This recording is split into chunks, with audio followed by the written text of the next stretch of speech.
কারো হাত ভেঙে গেছে, কারো মাথা ফেটে গেছে, ক্যামেরা, ফোন সব ওই জিকে গৌসের ছাত্রদল যুব দলের সন্ত্রাসী বাহিনী সব নিয়ে গেছে।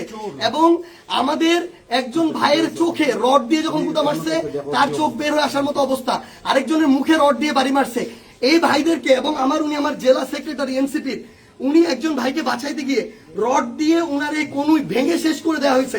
আপনারা একটু কাছে নিয়ে আসেন, আপনারা যদি দেখেন যে এখানে উনার হাতটার কি অবস্থা হয়েছে, এই জায়গায় মানে এটা ধরার মতো কোনো অবস্থা নেই।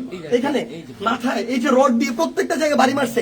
আমরা যখন আমাদের এই আহত 7-8 জন ভাইকে নিয়ে সদর হাসপাতালের দিকে যাইতেছিলাম তাদের চিকিৎসার জন্য, তখন সদর হাসপাতালের সামনে ওই 24শে জুলাইয়ের সময় যেমন খুনি বাহিনী যেভাবে আক্রমণ করছিল হাসপাতালের গেটে, ঢাকা মেডিকেলের গেটে, ওইভাবে আমাদেরকে খুনি বাহিনী এইখানে ছাত্রদল যুব দলের সন্ত্রাসী ক্যাডাররা, জিকে গাউসের ক্যাডাররা, তারা আমাদেরকে আক্রমণ করে হাসপাতালে পর্যন্ত ঢুকতে দেয় নাই। এখন আমি যখন আমার ভাইদের নিয়ে যাচ্ছিলাম, তারা আমার হাতে পর্যন্ত রড দিয়ে বাড়ি মারছে, ইট মারা শুরু করে, এরপরে রড থেকে শুরু করে যত ধরনের তাদের লাঠি সোটা এগুলো তারা মারা শুরু করে।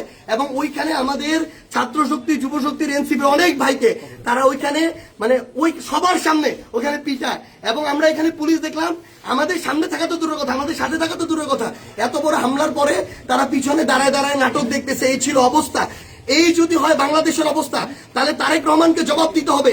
এটা কি তারেক রহমানের সন্ত্রাসী বাহিনী, যেই বাহিনী মানুষের উপরে এইভাবে শুধুমাত্র দ্বিমত করার কারণে, সমালোচনা করার কারণে এভাবে আক্রমণ করতেছে? সালাউদ্দিন আহমেদকে জবাব দিতে হবে। তারা কি এই জিকে গাউসদেরকে এই সন্ত্রাসী কার্যক্রমের টিকাদারি দিয়ে রাখছে কিনা, এর বিচার না হওয়া পর্যন্ত আমরা হবিগঞ্জে আসি। যদি পারে আমাদেরকে মেরে ফেলবে, এখান থেকে প্রয়োজনে আমাদের লাশ যাবে, কিন্তু এর বিচার, এর জবাব তারেক রহমানকে দিতে হবে।